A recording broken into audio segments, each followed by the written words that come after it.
Yo soy muy respetuoso con la interpretación siempre del intérprete. De ahí viene la palabra intérprete. Ya, Interpreta un contenido que el compositor le brinda y él lo interpreta.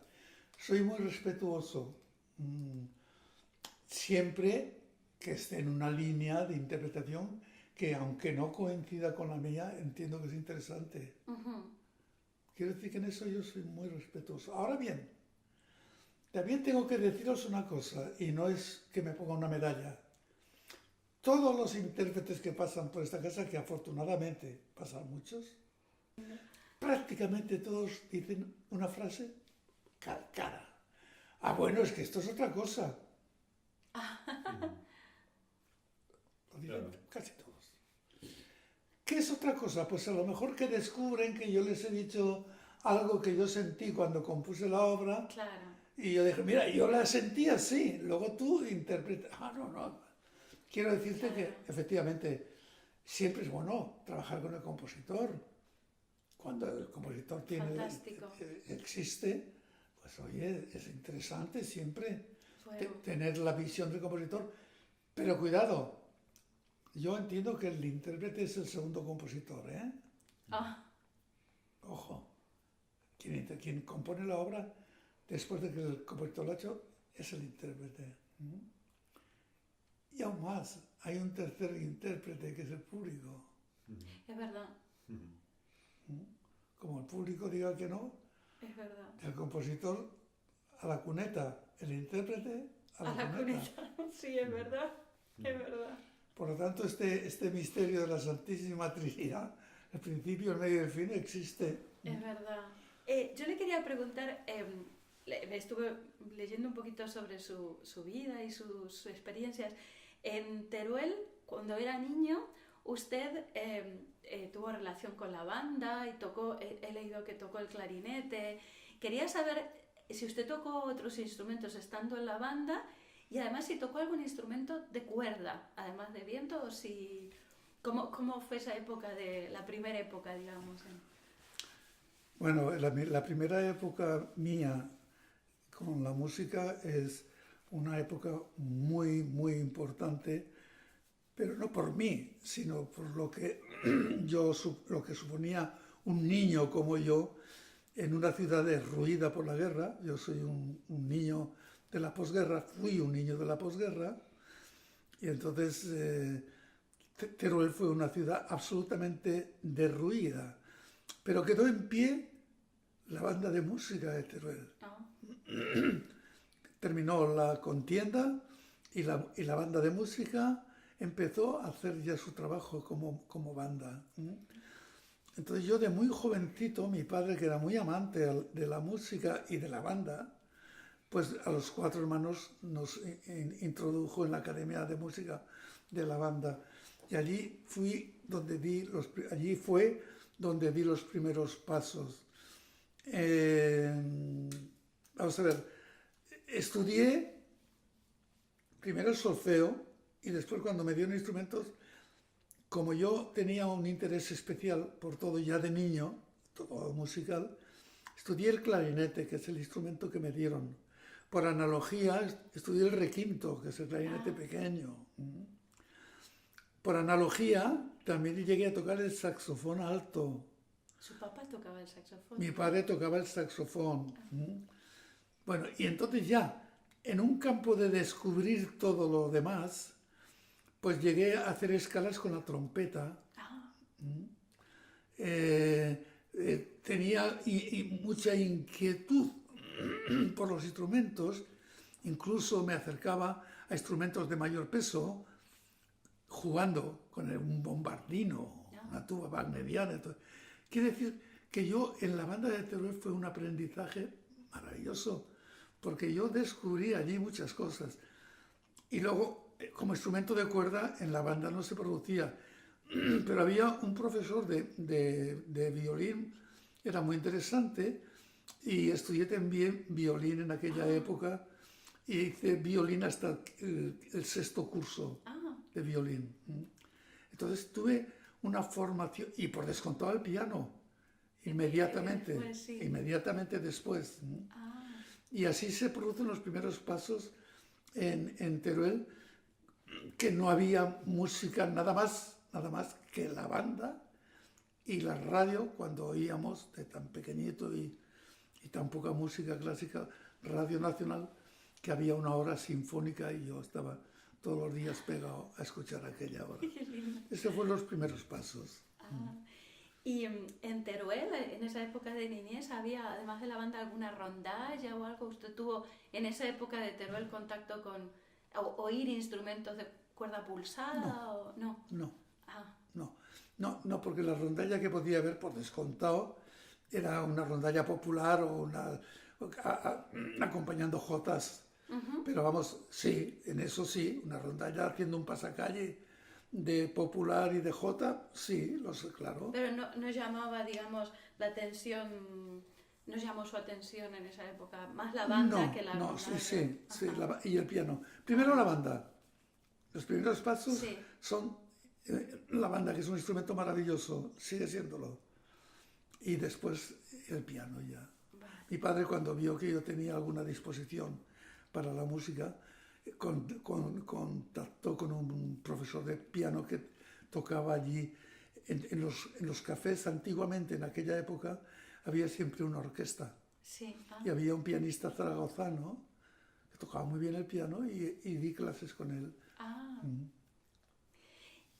Luego usted en 1947 se trasladó a Valencia a estudiar, ¿no? Sí, Y sé que usted tuvo bastante contacto con Manuel Palau. sí. Y quería preguntarle que, bueno, si usted me puede contar un poquito qué fue lo que le transmitió, porque usted era un niño en esa época. Y si usted conoció, porque justo en ese año él escribió el concierto para guitarra y orquesta y su sonata, ¿no?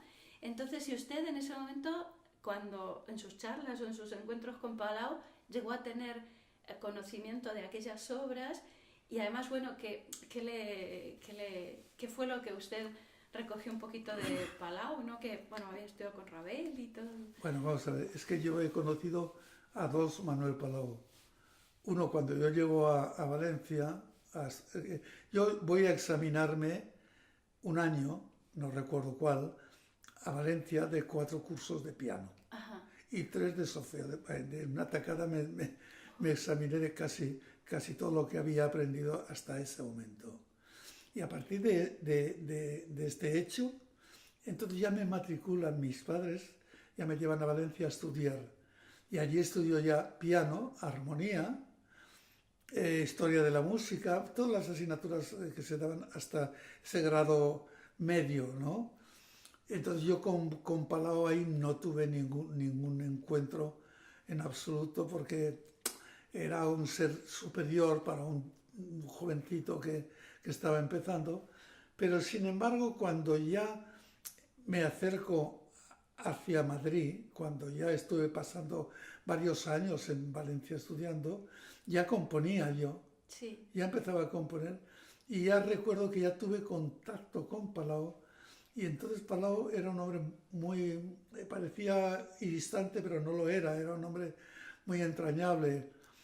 Entonces ya me dio muchos consejos, pero ya después no es que fue consejos, incluso él se ofreció, cuando yo ya me vine a Madrid, él era director del Conservatorio de Valencia, y todos los viajes que hacía a Madrid, que eran muchos, porque como director tenía que estar siempre en el ministerio, yo me encontraba con él en un hotel, en el hotel donde él estaba, y veía mis obras que ya había empezado en Valencia.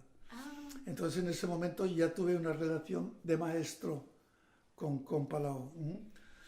Y hasta ese momento, como era Palau, que tenía un sentido del humor muy particular, cuando un día me dijo: mire usted, García Abril, porque antiguamente te hablaban de usted todos, ¿no?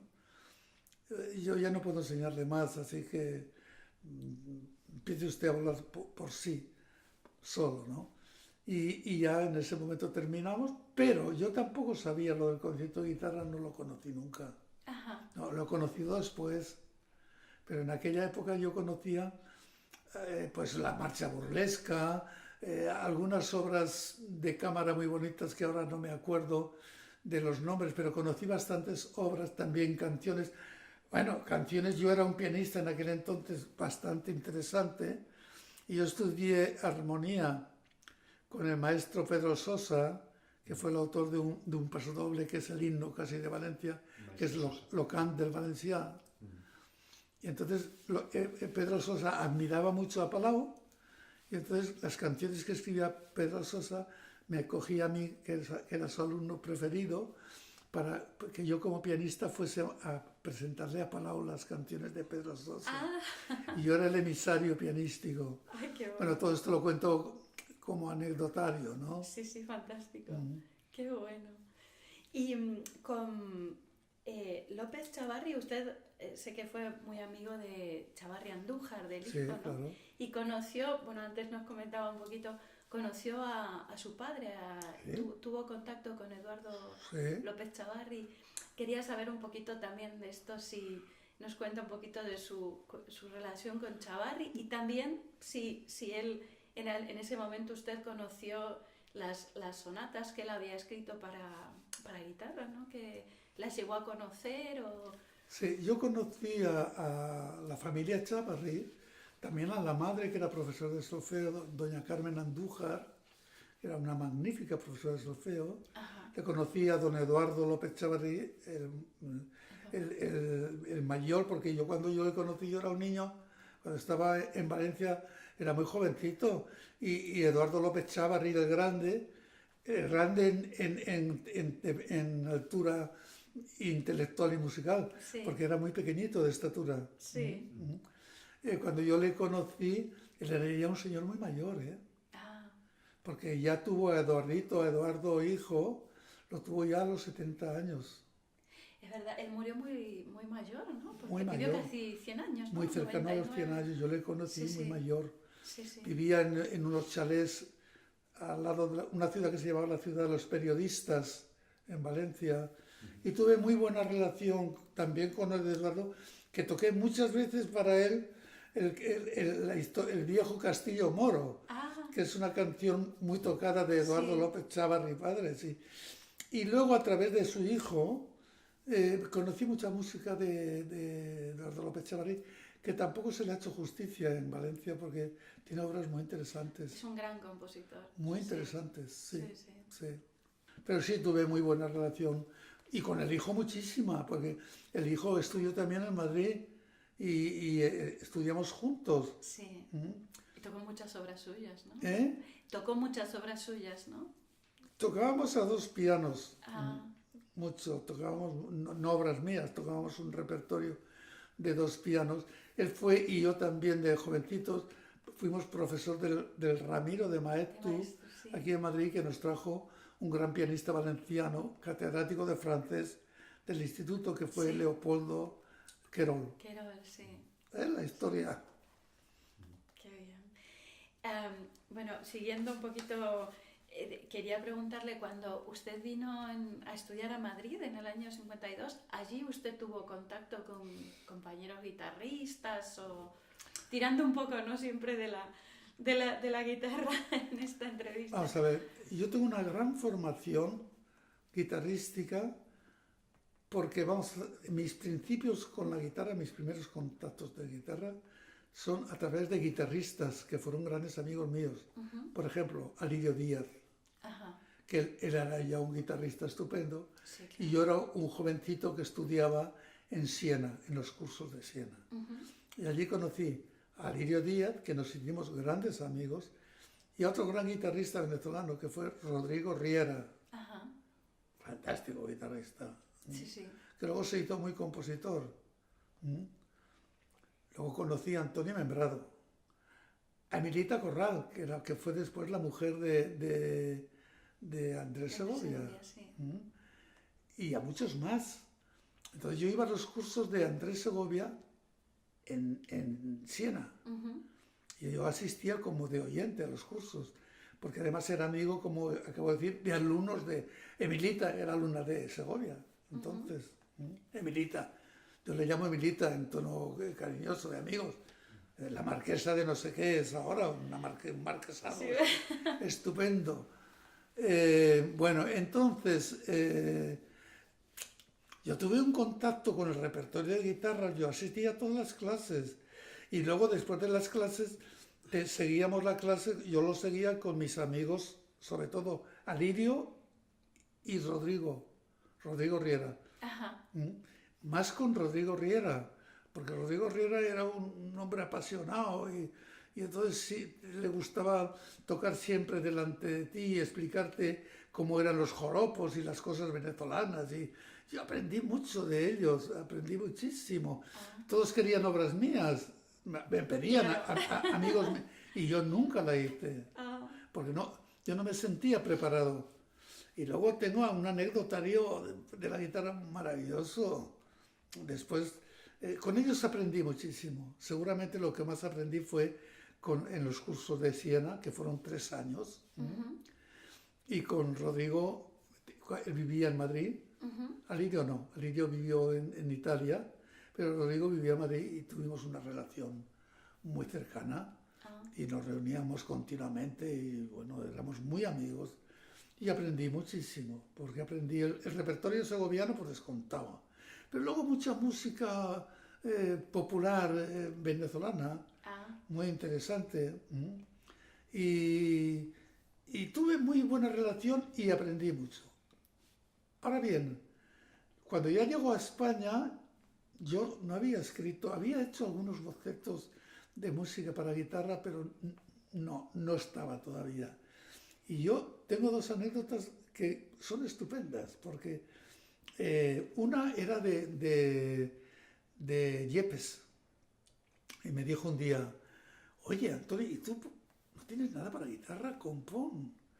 Y yo contestaba siempre lo mismo, mira, Narciso, es que no estoy todavía en condiciones de saber lo que tengo que hacer con el instrumento, sacarle el máximo. Pero no te preocupes, tú escribe para piano y yo la traslado a la guitarra. ah. Y yo le dije, pues yo prefiero cuando lo escriba escribir directamente para la guitarra, ¿no? Pero eso tiene gracia, porque a mí eso no me gusta, porque entonces no deja de ser una transcripción, pero no Ya. es una obra para escritas ex profeso. Para el instrumento, claro. Y luego tengo otra anécdota, que esta sí que es interesante, esta sí que es interesante, la del maestro Moreno Torroba, Ah, sí, era una... que también tuve muy buena relación con él, incluso él fue el primer mentor para que yo entrara en la Academia de Bellas Artes de San Fernando, que entonces él Ah, era presidente. Y entonces él fue el primero que me invitó y dijo, tú tienes que estar en la Academia de Bellas Artes. ah, Y yo, que era un chavalillo, dije, pues que, bueno, un chavalillo no. En ese momento yo tenía casi 40 años. Estamos hablando ya de la época madrileña, ¿eh? sí, sí, Yo a Madrid vengo a los 20 y tantos años. sí.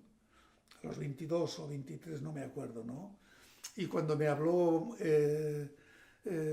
Moreno Torroba de entrar en la academia, es cuando falleció justamente Regino Sáenz de la Regina, Maza, sí. que yo ocupé su medalla.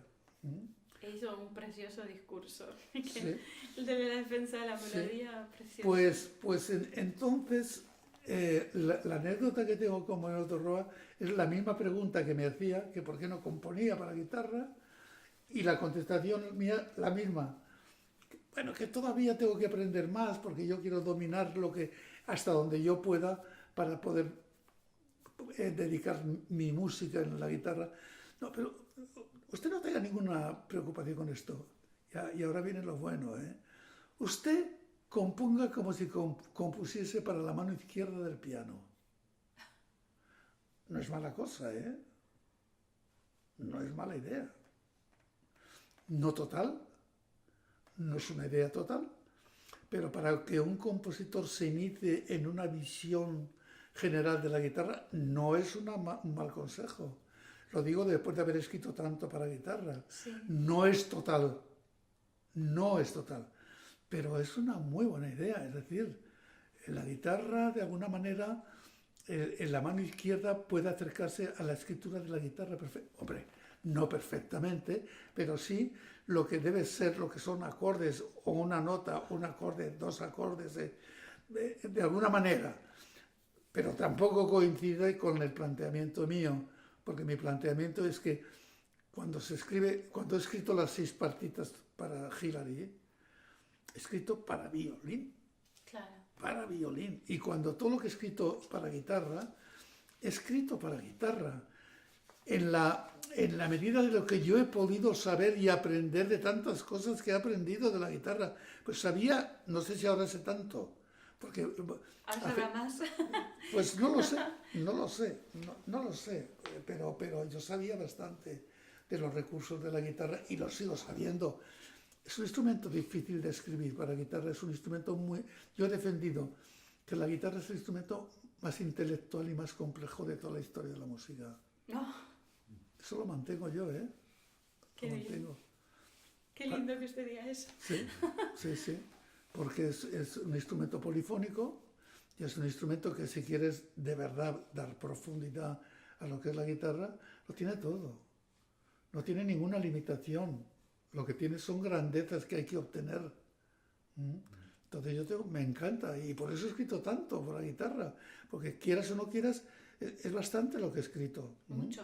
Es sí, bastante. Sí, claro. Siempre en un tono relativo, pero yo me siento muy, muy cercano a un instrumento, porque cuando compongo para la guitarra me tiene excitado en el sentido que es un instrumento que hay que trabajar bien para la guitarra. Porque o le haces ser como la guitarra, la grandeza que tiene, o te puedes quedar muy limitado, ¿eh? Sí, todos los compositores tienen como cierto miedo a Sí. la guitarra, ¿no? Sí. Como se le tiene miedo al violín Sí. cuando quieres un violín polifónico, un violín de hacer notas rápidas y todo eso, no hay ningún miedo. Ahora, cuando tú quieres hacer un violín donde tú escuches un violín solo y tengas la sensación de que es un instrumento polifónico y que cubre todos los espacios de las líneas contrapuntísticas, eso es muy difícil. Claro, claro. Le quería hacer otra pregunta. ¿Usted dedicó la obra Autógrafos, la suite, a Beatriz Segovia, la Uy, hija por de... Dios. Uy, Diosito, Mucho, madre mucho. mía. De Andrés Segovia. ¿Usted fue amigo de Beatriz Segovia, de la hija de... Claro, Ajá. claro. Oye, pero por favor, ¿dónde estás? Y... ¿En qué mundo tan lejano mío? bueno, Claro que fui una guapísima chica, Ajá. Beatriz Segovia. ajá. Pero hombre, por favor, madre mía, claro que sí, me viene la imagen de ella. Monísima chica. Claro, claro que la conocí en los cursos de Siena, claro. Sí, Y además conocí a Alexander Tasman, que era gran compositor. compositor estupendo, muy amigo de Segovia. Ajá. Segovia le llamaba en broma el Alambrillos, Ah, sí, ¿por qué? porque era muy delgadito. Y Segovia tenía un sentido del humor muy gracioso. Claro que le conocí. Y a Tasman también. ¿Y por qué digo a Tasman también? Porque coincidían en aquella época que iba Beatriz, iba Tasman. Yo no tuve mucho trato con Beatriz, pero sí la conocí, bueno, y alguna Coca-Cola nos tomamos juntos, vamos, pero no. Después ella vivía otros espacios de amistades que yo no conocía, pero sí la conocí. Era una chica muy guapa, guapísima. Y tuve la suerte, como estoy diciendo, de conocer también a Tasman, que estaba allí. Conocí en Siena a John Williams, de Pantalón Corto. De niña, niñeta, sí. John Williams, el guitarrista. Conocí a Barenboim en Siena, también de Pantalón Corto. Claro.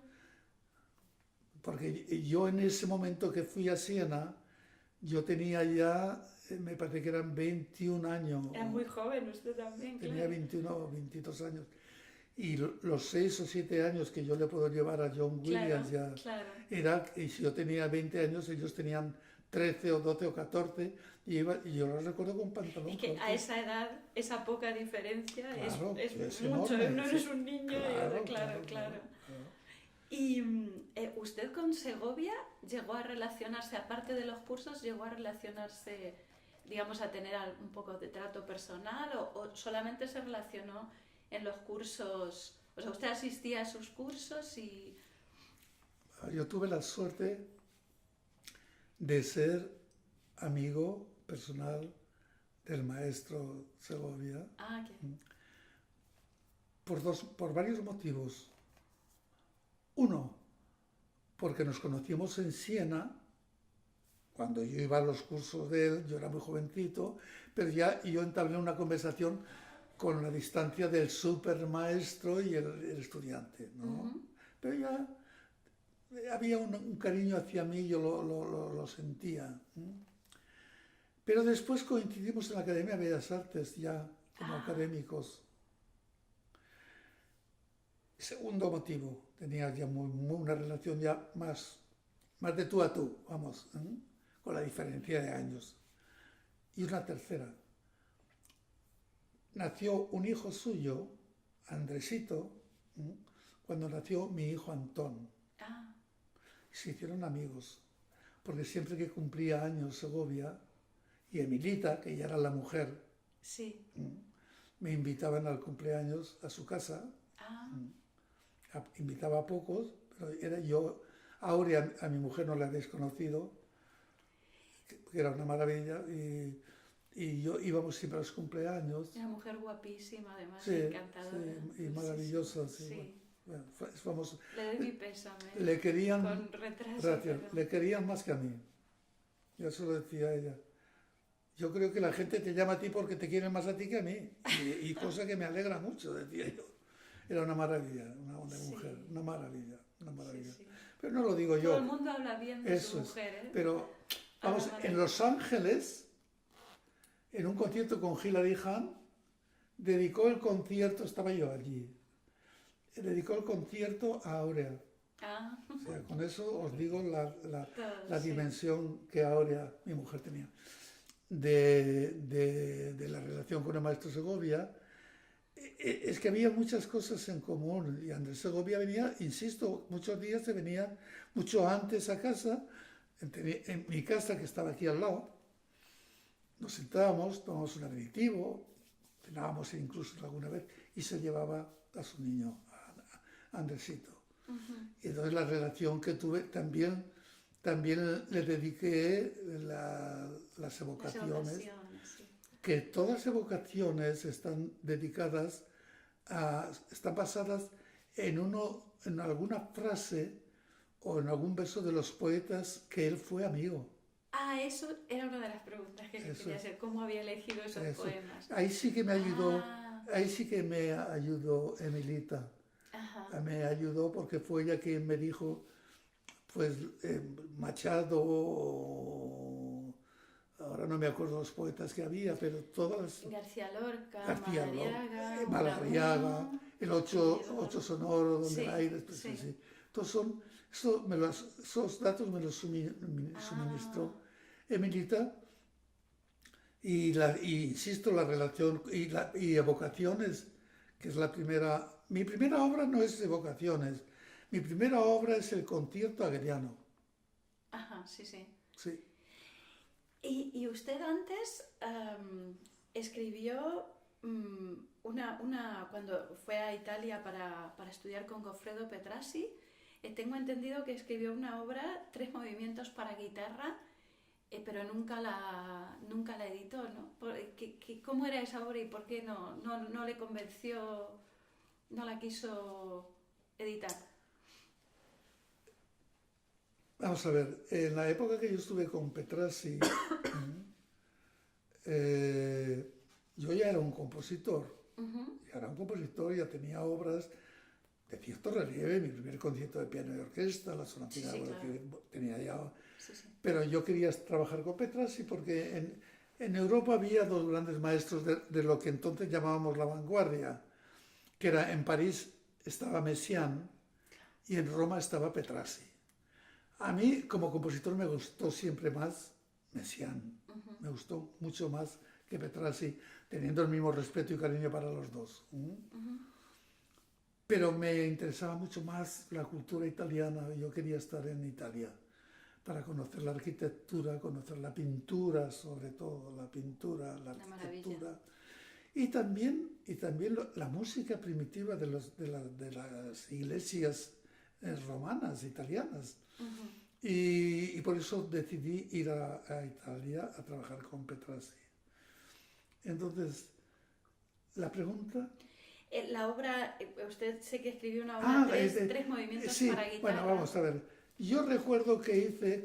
claro, cuando estuve con Petrassi, él me dijo, bueno, García Abril, mire, usted la obra que ha traído para entrar aquí está muy bien, pero esto ya está muy bien, no hay que tocarlo ya. A partir de ahora vamos a hacer solamente la Escuela de Viena. Y me pasé un año escribiendo dodecafonía, que por cierto ese año logró que yo sea un enemigo total de un sistema tan rígido como es la dodecafonía. No la soporté y ahora menos, ahora ya que me puedo tomar la libertad de hacer lo que quiero, vamos,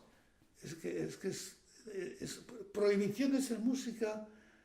El arte es la expresión más grande de la libertad y dentro de la libertad el arte más libre es la música porque ya es un arte abstracto desde que nace. Por lo tanto, no necesita acercarse a movimientos de vanguardias o de música que no es clásica y que no es tonal, que es dodecafónica. ¿Para qué? Si no, es un arte abstracto. Tú oyes una sinfonía de Mozart. ¿Hay algo más abstracto que eso? Bueno, entonces escribí, ahora me suena, ya ni me acordaba de esa obra, ¿eh? Perdón. Sí, me suena que no, que va todo lo contrario. Me suena que hice una intención de hacer algo en el estilo dodecafónico, un serialismo para guitarra. Y lo hice, pero es que no me gusta. Es que es como si no fuese mía la música. No me identifico con ella. Es más un ejercicio que en ese momento... Es más bien un ejercicio de los 12 sonidos. Y efectivamente ahí se quedó porque no tuvo para mí mayor interés que el trabajar sobre un sistema que no comparto. Y con respecto a esto, en sus primeras épocas, como la música de Ravel, de Debussy, de Bartók, Stravinsky o los españoles, ¿no? Un poquito Albéniz, Granados, Falla, ¿cómo lo sentía usted? ¿Cómo le influyó? Bueno, yo escucho su música y es una música muy personal, que no es suya y no se parece a nada, pero sí que escucho a veces cierta vena impresionista en cuanto a lo bello, ¿no? de la melodía y de los coloridos de la orquesta que usted usa tan ricamente, ¿no? Entonces, ¿cómo le influyó el conocimiento de estos? Bueno, Si es que le influyeron en esos primeros años vamos, que no tenga de ninguna influencia, o es un genio, que por cierto... Que usted lo es. Por cierto, no, yo iba a decirte lo contrario. No hay ningún genio que haya sido capaz de inventar la música. La música la han inventado los compositores y los intérpretes, poco a poco. Y uno va dejando sobre el otro, la cadena se va dejando. Por lo tanto, quien no tenga ninguna influencia, no quiero ni calificarlo, porque efectivamente ha habido algunos compositores que no han tenido ninguna influencia, pero ha sido un desastre. Ahora bien, yo creo que las influencias son el hecho natural de la música. Claro. La pregunta me dice, cuando yo estoy en la ópera Divinas Palabras, me acuerdo que en el acto de la inauguración, estábamos ya en el Teatro Real, antes de empezar la ópera, me hicieron una entrevista para Televisión Española y me dijo el periodista, entonces, maestro, usted al hacer la ópera Divinas Palabras ha tenido alguna influencia en alguna otra obra, ¿ha tenido alguna influencia? Yo contesté inmediatamente, no, ninguna. Y inmediatamente contesté, bueno, perdón, todas. Claro. Uno escribe lo que sabe y lo que sabe lo aprende. Claro. Y lo aprende en la historia, en toda la historia. Por lo tanto, el periodo de la primera mitad del siglo XX de la creación musical es uno de los más grandes de toda la historia de la primera mitad. Sí. Después, desde que aparece el dodecafonismo y el serialismo, ya con la Darmstadt y todo eso, la música ya se va derivando a otros niveles, que ya empieza a ser un arte de comunicación entre los seres humanos, y puede ser una experiencia interesante, pero la experiencia es la experiencia, la experimentación es experimentación, pero no hay que confundir lo que es experimentación y lo que es obra de arte. Entonces, pero esa primera mitad, hasta que llegan los sistemas de ruptura total con el pasado, que tampoco ha ocurrido nunca, eso, nadie ha roto con el pasado. No ha habido ningún compositor que haya tenido las agallas de romper con todo lo del pasado. Por lo tanto, algo ha ocurrido que no tendría que haber ocurrido, y si ha ocurrido, ha sido muy bueno para la música, porque ha demostrado que por ese camino no se va a ningún sitio.